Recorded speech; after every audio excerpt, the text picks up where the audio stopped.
नमस्ते साथीहरू, हिजो हामीले नेपाल क्रिकेटका चम्किला तारा सन्दीप लामिछानेको कथा बुझेका थियौं।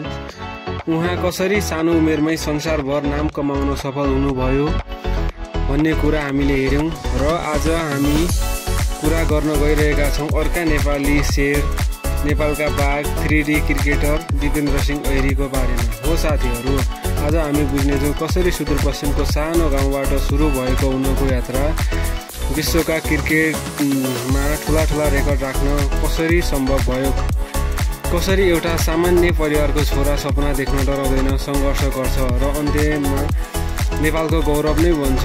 तपाईँ तयार हुनुहुन्छ? ल सुरु गरौँ। दिपेन्द्र सिंह ऐरीको प्रेरणादायी यात्रा।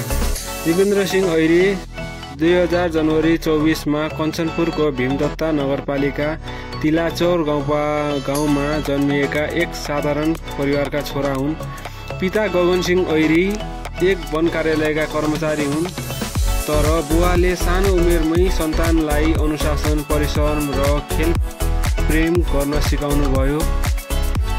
3 भाइ मध्ये दिपेन्द्र सधैँ खेलमा अगाडि हुन्थे।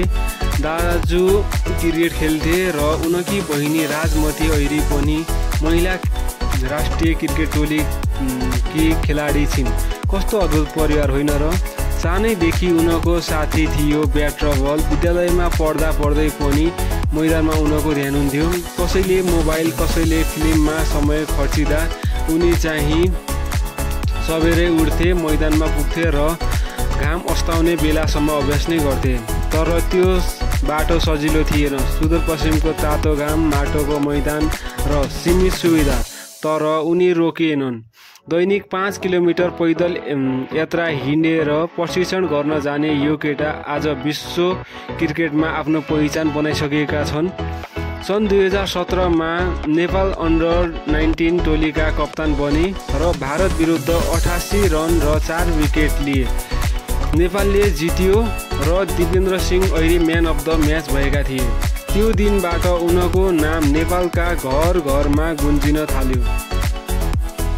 सन् 2018 मा नेपालले पायो ओडिआई मान्यता र पहिलो खेलमा नै ऐरी पनि टोलीमा थिए।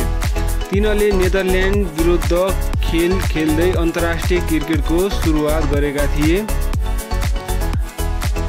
त्यसपछि इतिहासका पाना पल्टिए। सन् 2022 मा पपुवा न्युगिनी विरुद्ध 105 रन हानेर उहाँले पहिलो पटक ओडिआई शतक हानेका थिए। त्यही वर्ष मलेसिया विरुद्ध 110 रन हानेर पहिलो पटक टी20 शतक पनि हानेका थिए। क्रिकेट मात्र होइन, एक 3D player, batting, bowling, fielding तीनैमा उत्कृष्ट थिए। तर सबैभन्दा अद्भुत क्षण आयो 2023 एसिया गेम्समा। साथीहरू, जीवनमा मौका सबैलाई मिल्छ, तर त्यस मौका समात्न आर्ट चाहिन्छ। दिपेन्द्रले त्यो आर्ट देखाए र उनी भन्छन्, सफलता चाहियो भने बहाना होइन, बहादुरी देखाउँ। त्यो बहादुरी आज हरेक नेपाली युवामा हुनुपर्छ। सपना देख्नु डराउनु पर्दैन, तर सपना पुरा गर्न उठेर सङ्घर्ष गर्न नै पर्छ। दिपेन्द्र सिंह ऐरी हाम्रो गौरव, हाम्रो प्रेरणा। साथीहरू, यदि तपाईँलाई यो कथा प्रेरणादायी लाग्यो भने लाइक गर्नुहोस्, साथीहरूसँग सेयर गर्नुहोस् र यस्ता नै नेपाली हिरोहरूको कथा बुझ्न च्यानललाई सब्स्क्राइब गर्न नबिर्सिनुहोला। अर्को भिडियोमा फेरि भेट्नेछौँ। त्यतिन्जेलसम्म